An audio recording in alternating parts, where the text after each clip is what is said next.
editions in special English at 2:30 p.m. Mondays to Fridays. Planet Radio 101.1 FM, revolving around you.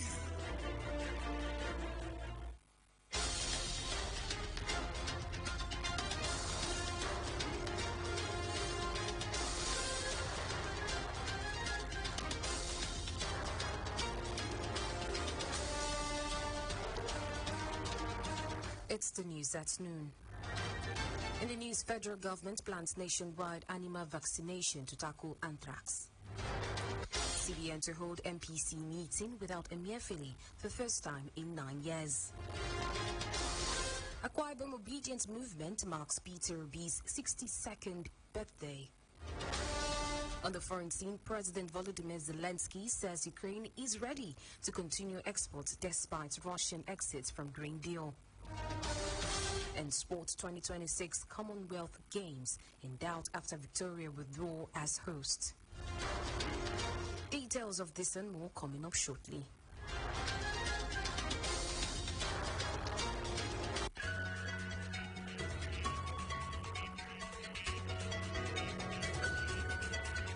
Good afternoon and welcome to the news on Planet Radio 101.1 FM Uyo. I am Mary Joseph. We begin this afternoon with a report that the federal government has said plans are on the way to undertake a nationwide vaccination of cattle, sheep and goats following a confirmed case of anthrax in Niger State. Reports say the Niger case comes weeks after the federal government alerted Nigerians to the outbreak of the deadly disease in some neighboring countries within the West African sub-region. Recall that the government in June specifically stated that the disease was widespread in northern Ghana, bordering Burkina Faso and Togo. Consequently, the federal government advised Nigerians to desist from the consumption of cows, hides, otherwise known as pomo, smoked meat and bushmeat. Meanwhile, the federal government, through the Federal Ministry of Agriculture and Rural Development in collaboration with the Niger State government, says it has taken proactive measures to ensure the outbreak was controlled and contained quickly in Nigeria. It therefore urged livestock owners to exercise caution when bringing animals such as cows, camels, sheep, goats, and other livestock from Nigerian states bordering Benin, Chad and Niger, as well as from Ghana and Togo via waterways. On security, the Chief of Defense Staff, Christopher Musa, has pledged to involve Nigerians in the fight against insecurity in the country. This is just as he said the armed forces would drive the onslaught against insecurity in line with the laws of the land. General Musa also identified the thematic focus of his leadership to include people-centric troops welfare and inter-agency collaboration. He disclosed this when he appeared for screening before the House of Representatives ad hoc committee on screening of service chiefs yesterday. Recall that the new service chiefs were earlier screened last week by the Senate following the appointment by President Volodymyr.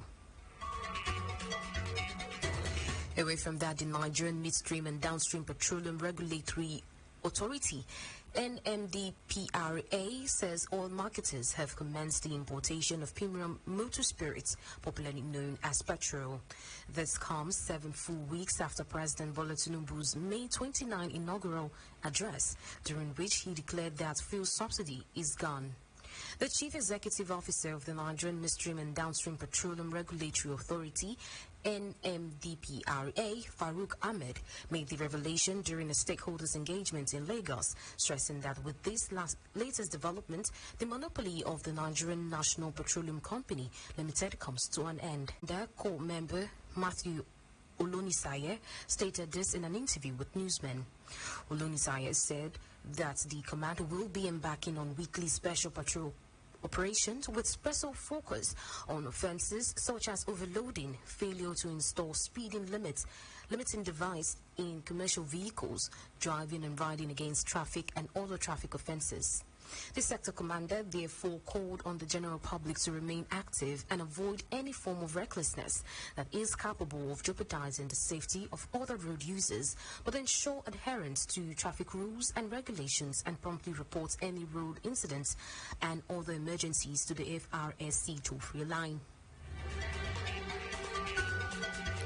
To our business news, the Central Bank of Nigeria, CBN, has announced that the Monetary Policy Committee, NPC, meeting will hold next Monday and Tuesday for the first time without the bank's suspended governor, Emefiele. CBN disclosed this yesterday that the meeting is expected to be held at the CBN's headquarters in Abuja. MPC, CBN's highest policy-making organ, will make significant decisions on Nigeria's rising inflation of 22.79%, challenges in the foreign exchange market, and other issues affecting the economy. Recall that in the MPC's last meeting in May, the bank increased the monetary policy rate to about 18.5% from 18% in the previous month to mitigate rising inflation. Back here, the current economic situation in Nigeria has been described as rocky, with ordinary Nigerians being the worst hit. This is just as the federal government has been called upon to enact people-centered policies that will impact citizens not just temporarily, but on the long run. Speaking with Planet Roots, former Nigerian Bar Association NBA chairman Uyo Branch Barrister Eno Akpan noted that the plan to share 8,000 naira to vulnerable and poor Nigerians is not sustainable. The fuel subsidy removal has been extremely difficult for Nigerians who now have to buy fuel at 550 naira per litre. I fail to see how the palliatives of 8,000 naira for about 12 million Nigerians can help cushion the effect of that removal, considering the fact that so many Nigerians are already living in poverty. If one now has to spend about 60,000 naira as against 20,000 naira on fuel for the month, my question is, how can 8,000 naira serve as adequate compensation? While canvassing for a more permanent intervention by government, the former NBA chairman lamented the current economic situation of the country and sought for respite from government for the people. My appraisal of the current economic situation in the country is that it's abysmal. The economic situation in Nigeria today is also rocky. The Nigerian economy is on a downward decline. In this 2023, statistics indicate that nearly 12% of the world population in extreme poverty live in Nigeria. So you can see with me that we're in a terrible state. Away from that, as part of activities marking the 2023 birthday celebration of the presidential candidate of the Labour Party, Peter Obi, the AKWA Obedience movement has lined up events for the birthday celebration. In a release signed by the leader of the movement, Captain Augustine Okon, and made available to newsmen, the movement says this year's celebration is in line with the instruction given by the principal that whatever gift that would have been given to him be channeled to charity organizations. The state will visit charity homes and donate packages on his behalf. The release invites lovers of Peter Obi, obedient, and those who truly desire a possible new Nigeria to a meet and greet and unwind session scheduled for Wednesday, July 19th, 2023 at the State Campaign Council headquarters, 58 Bennett Bassi Street, Itiam Enyo, Ewed Housing Estate, Uyo. The meeting will feature a mini lecture post-mortem on the last elections, and also the release also solicits donation of food items, confectionaries, toiletries, clothing, and other gift items for presentation at the charity homes. Meanwhile, Captain Augustine Okon, the leader of the Obedience movement in Akwa Ibom State, has congratulated His Excellency Peter Obi on his 62nd birthday celebration, which comes up on July 19th, 2023. Captain Okon says he appreciates God for being alive to witness a possibility of a greater, bigger and better Nigeria as championed by Nigerians themselves during the last general elections. Captain Okon says Nigerians were proud to identify with Peter Obi, a man with track records of leadership, integrity, transparency, and accountability. He praised God on behalf of the Obedience movement in Akwa Ibom State to grant Obi long life and resilience even as he continues to prove his case in the tribunal. To this end, Captain Augustine Okon has invited the chairman of the Labour Party in Akwa Ibom State, his executive council gubernatorial candidate Uduagobon Udo, and his campaign council, Obedience Movement, support groups, and the general public to a meet and greet moment to mark Peter Obi's birthday on Wednesday, July 19, 2023 by 4 p.m. at the campaign council headquarters, 58 Bennett Bassey Street, Ewart Housing Estate, Uyo, and reminds Nigerians that Obedience Movement is the largest political force in Nigeria, that it calls across every political party and non-partisan citizens. You're listening to the news on Planet Radio 101.1 FM Uyo. Let's take a breather and then bring you more stories from our foreign, sports, and entertainment scenes. Do stay with us. Healthy living begins with the choices one makes. Choosing to live healthy is the first step to healthy living. Join us Sundays 1:30 to 2 p.m. for Healthway, awareness for healthy choices.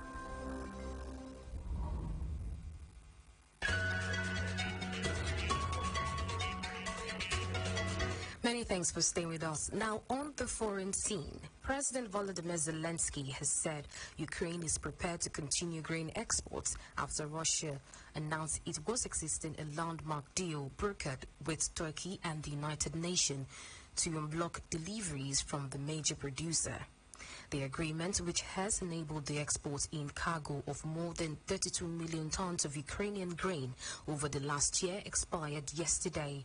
Russian President Vladimir Putin has repeatedly threatened to pull out of the agreement, arguing that elements of the deal allowing the export of Russian food and fertilizers have not been honored. According to UN figures, China, Spain, and Turkey are the three main beneficiaries of the grain shipment.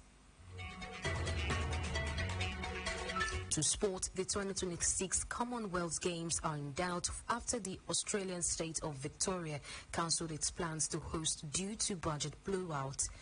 The Commonwealth Games Federation, CGF, struggled to find a host before Victoria volunteered in April 2022, but the Premier said the projected cost had now been tripled and become well and truly too much for the states to bear.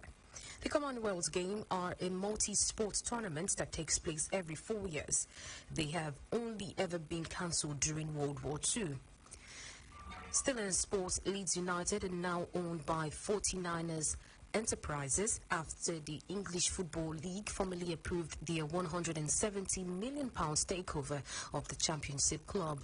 Leeds also confirmed that existing Chief Executive Angus Kenya will remain in his current position, while entrepreneur Rudy Klein-Thomas, founder and managing partner of venture capital firm Mastery, will join the board as co-owners and vice chairman.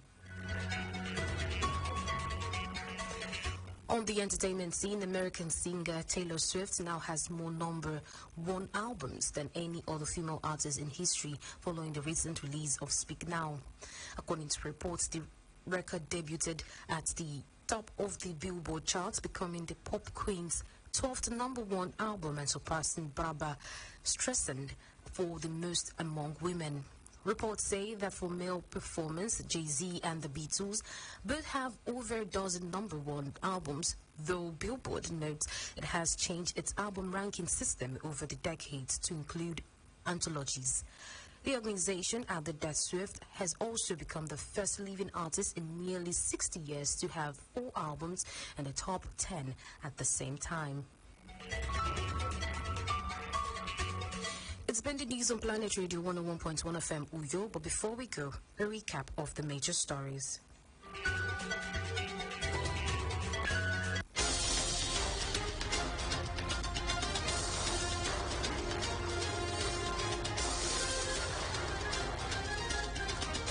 In the news this afternoon, we brought you reports that the federal government has said plans are underway to undertake a nationwide vaccination of cattle, sheep and goats following a confirmed case of anthrax in Niger State. We also reported that the Central Bank of Nigeria has announced that the Monetary Policy Committee, MPC, meets and will hold next Monday and Tuesday for the first time without the bank's suspended governor, Godwin Emefiele. Meanwhile, as part of activities marking the 23rd birthday celebration of the presidential candidate of the Labour Party, Peter Obi, the AKWA State Obedience Movement has lined up events for the birthday celebration. On the foreign scene, we told you that President Volodymyr Zelensky has said Ukraine is prepared to continue grain exports after Russia announced it was existing a landmark deal brokered with Turkey and the United Nations to unblock deliveries from the major producer. Meanwhile, in sports, reported that the 2026 Commonwealth Games are in doubt after the Australian state of Victoria cancelled its plans to host due to budget blowout. For comments and coverage of a newsworthy event, call our newsroom on 0812-770-2940. You can visit our website on planet101fm.ng and follow us on Twitter at planet_101fm. You could also like our Facebook page at planet101fm Uyo. The news was edited by Jane Uwa. As we end the news, be at war with your vices, at peace with your neighbors, and let every new week find you a better man and woman. I am Mary Joseph. Good afternoon.